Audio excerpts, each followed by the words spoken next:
Hello everyone, good morning po sa inyo lahat. Happy Tuesday po sa inyo lahat and happy selling po mga kasari. For today's video, meron po tayong darating na delivery na PMFTC pero hindi ko po alam kung makarating po ngayon kasi sobra pong maulan dito sa aming area for today. Kaya pakita ko po sa inyo kung ano po meron dito po sa aking pinagrerentahan dito sa Iloilo City.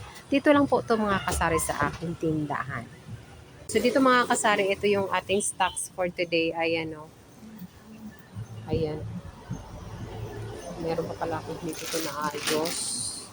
Tapos ayusin ko kasi yung mga biscuit ko dito mga kasari. O yan. Kasi marami na din na nawala dyan. At yung itlog natin, isang line na lang. Sobrang baha po dito sa amin mga kasari. Daan, ayan o. Sa daan dito. Pero may surprise ako sa inyo kung gaano kabaha dito sa aming lugar. Halos hindi na ako makapag-open ng aking tindahan. Ayan. So bago refill to mga kasari. Bago yan. Ito yung ating mga Milo at gatas. Nilagay ko lang dyan. Kasi ayun pa naman yung mga yun muna papauna ko kasi yun yung ating bagong stocks. Yung bagong stocks, tinabi ko muna. Yung luma muna natin. At hindi naman luma. Yan lang muna papaubos ko.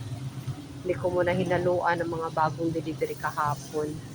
Tapos may bago ako dito pakita sa inyo mga kasari. Meron tayong Alfonso litro. May free na glass. Ayan. So ang bintahan ko dyan sa litro ay ayan. 327. So yun yung ating stock. Namili pala ako kahapon mga kasari ng mga 1.5. Putas pa yung floor ko mga kasari. Hindi ko pa napalitan ng mat. Lagi na lang ako nagpapalit. Sa isang ilang taon na ba ako dito? Siguro naka 20 times na akong palit ng palit niyan. Kung nagpa-tiles na lang ako, yun na yun. Yun na yung halaga ng pagpa-tiles ko sana. Yun natin share aking stocks. Ayun sa ibabaw. Kailangan ko mamili. Wala na tayo masyadong stocks. Sabon natin. Sigarilyo pala natin mga kasari. Meron tayong PMFTC ngayon. Yun ang aking update sa inyo. May PMFTC. Walang klase pa lang ngayon mga kasari. Walang pasok kasi sobrang baha, sobrang ulan. Maraming mga areas dito sa Iloilo City na grabe ang baha. At pakita ko sa inyo dito kung paano ako lumangoy kanina para makapasok ng dito sa aking tindahan. Ayan, kita niyo po doon. Maganda sana yung daanan namin dito kasi may pabulaklak kami. Kaso, ayan naman ang baha.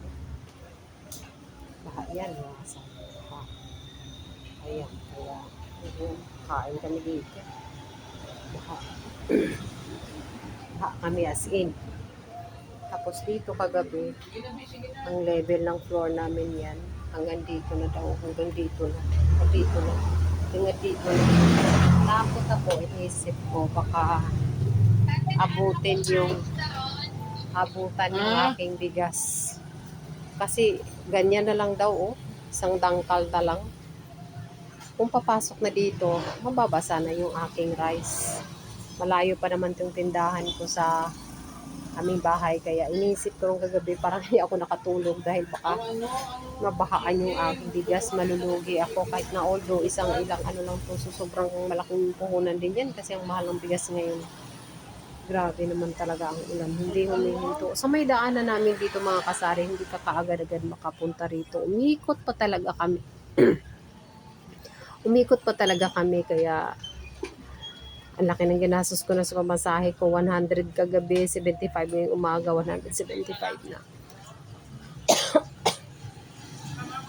At i-refillin ko pala yung mga tsitsiriya. Mga kasari, mamili ako. Wala na ako mga tsitsiriya. Ayun na po ang update ko mga kasari ngayong Martes. Grabe ang mga ulan. Ingat po tayong lahat dyan mga kasari ha. Kasi yung panahon hindi na talaga natin malalaman ang panahon ngayon, no? May mga lindol, may mga ulan na sobrang grabe.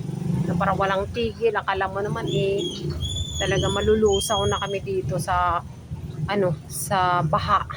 Kahit sang area dito baha, kaya wala tuloy pasok. Mga kasari, eto na pala yung napamili natin for today. Eto na po mga kasari, pakita ko lang sa inyo yung mga kulang natin na dapat nating i-update dito sa ating tindahan this morning. Yung sinasabi ko na wala na tayong mga tanduay na lights. Ayan, nagpabili lang po ako ng mga kulang talaga mga kasari kasi hindi pa to araw ng pamimili ko. Pero kailangan kong mai-update, lalo na yung ating mga sigarilyo Mighty at saka Camel. Ayan, kasi sa Huwebes pa sila darating. So, konti-konti lang ang pinabili ko. Pag nakulang, bili ulit. Ayun. So, eto naman dito sa kabila is yung sinasabi ko sa inyo, mga noodles na wala na. Meron tayong isang beef dito. Isang pack na beef.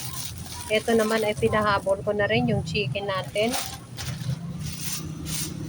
Ang pinakamahalaga talaga dito mga kasari is yung aking labuyo. Ayan, so sila buyo talaga yung ating dalawang space doon, dalawang lalagyan natin na wala. So ayan, eto pinamili ni partner. At yun namang cup noodles din na wala na rin, itong ating maanghang. Kasi mabenta ngayon mga kasari ang mga maanghang na cup noodles dahil nga maulan, malamig ang panahon. Maganda pong higop ng may sabaw, lalo na kung maanghang.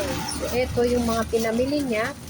Pakita ko lang sa inyo mga kasari. Ayan maganda talaga na mag-update tayo palagi sa ating tindahan para hindi tayo magsasabi ng wala na po. Nakakahiya, diba? Nasabi natin wala na. Ito ay mga pahabol lang na mga pinaano ko sa kanya. Pinabili kasi totoo lang hindi pa time ng pamimili ko pero talagang wala na. So, yun ang ating pinamili at wala na rin pala yung Yakult, kaya nagpahabol din ako ng 5 pack na Yakult. At dito naman sa kabila, yun yung mga noodles din na paborito ng aking customer na naubos na din, kaya pinabili ko rin sa kanya yung mga bulalo, yun ang gustong gusto niya.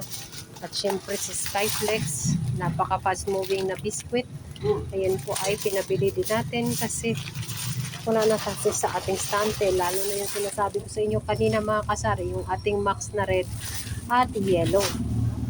Yun ang wala, so yun ang pinabili ko. Kung ano lang yung mga wala mga kasari na talagang kailangan natin talagang bilhin, hindi natin maiwasan na wala tayong stocks. Hindi talaga tayo dapat magsabi na wala na mga kasari kasi sabihin sa atin anong klaseng tindera tayo, anong klaseng may-ari ng tindahan na hindi man lang nag-update sa mga kulang na mga paninda. O di ba? Kaya kailangan talaga nating mag-update. Yun lang talaga ang pagsari-sari store mga kasari. Laging mag-update, laging mag-inventory, mag-check ng mga paninda sa mga lalagyan. Ang importante ko ngayon, i-display ko na yung mga kulang dito para mailagay ko dito yung mga kulang nila. Ayan, lagyan ko na natin mga kasari. That's all for today's video guys. Thank you so much once again for watching and ingat po tayo sa panahon ngayon ha. Kasi maulan po at bawal po magkasakit sa panahon na ito. Thank you so much again and see you on my next vlog. Bye mga kasari!